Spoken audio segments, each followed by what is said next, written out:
আমরা যখন অসুস্থ থাকি তখন বুঝতে পারি সুস্থতা আল্লাহর কত বড় নিয়ামত। আল্লাহ তাআলা মাঝে মাঝে আমাদের অসুস্থতা দিয়ে পরীক্ষা নেন। ঈদের তৃতীয় দিন হঠাৎ করে ছেলেটার গায়ে ভীষণ জ্বর।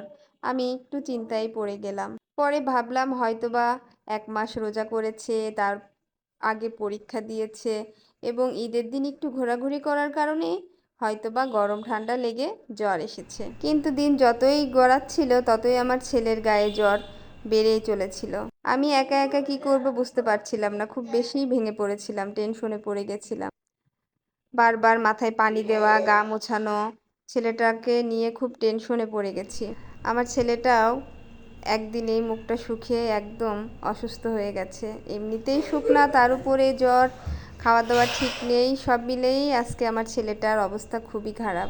মাথায় পানি দিয়েছি, গা মুছিয়েছি এবং কিছু খাওয়ায়ে ওষুধ খাওয়াই দিলাম যে একটু রেস্ট নাও।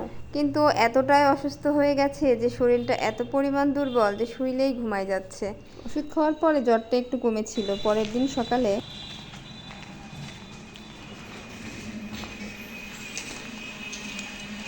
আসসালামু আলাইকুম, আমার আপুরা ভাইয়ারা কেমন আছেন সবাই? আশা করি সবাই একটু ভালো আছে। সবাইকে শুভ সকাল। শুভ সকাল দিয়ে শুরু করে ফেললাম আজকের ব্লগটি। আমি ঘুম থেকে উঠেছি বেশ সকাল সকালই, আজকে নাস্তা বানাবো না, তাই ভাবলাম যে আজকে যাচ্ছি হোটেলে। বড় ছেলের শরীরটা তো একটু খারাপ, ওকে ওষুধ খাওয়াতে হবে, জ্বর।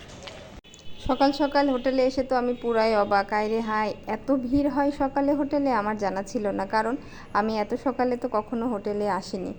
বাইরে একটু পরিবেশটা ফাঁকা থাকলেও হোটেলে অনেক বেশি ভিড় ছিল। অনেক সময় সিরিয়ালে দাঁড়ানোর পরে আমি অবশেষে আমার নাস্তাটা হাতে পেয়েছি। তো আমার নাস্তা কেনা শেষ হয়ে গেছে, নাস্তা কিনে বাসায় যাচ্ছি।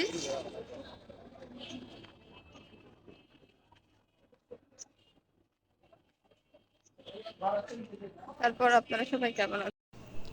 হোটেলটা আমার বাসা থেকে খুব একটা দূরে না, আমি আগেই বলেছি, একেবারেই কাছে। বাসা থেকে মাত্র 2-3 মিনিট হাঁটলেই হোটেল পাওয়া যায়। 3 মিনিট অতটা লাগেও না। সকাল সকাল এমনি চলে গেলাম। ফাঁকা দেখতে পাচ্ছেন, এখনও দোকানপাট খোলেনি। এটা একটা দুইটা করে দোকান খুলছে, আমিও আরামে হাঁটছি। কিন্তু সকালে কিন্তু প্রচুর রোদ ছিল। এত পরিমাণ রোদ, তার মানে খুব বেশি গরম পড়বে বোঝা যাচ্ছে। সকাল সকাল আজকে বাইরের নাস্তা খাবো। আর এটাও মনে করেন একটা ঈদের আনন্দের মধ্যেই পড়ে। হঠাৎ একদিন আমরা একটু বাইরের নাস্তা খাই। যেমন আজকে কিনে এনেছি হচ্ছে পরোটা আর ডাউল। এই হোটেলের পরোটা আর ডাউলটা আমার আর আমার বড় ছেলের খুবই পছন্দ। এত পছন্দ করি আমরা। যাই হোক, এই যে আমাদের নাস্তা। আমরা এখন সবাই ঘুমাচ্ছে বাসার, মানে ছোট ছেলে ঘুম থেকে ওঠেনি এখনো। আমি আর আমার বড় ছেলে নাস্তা করব। হুম।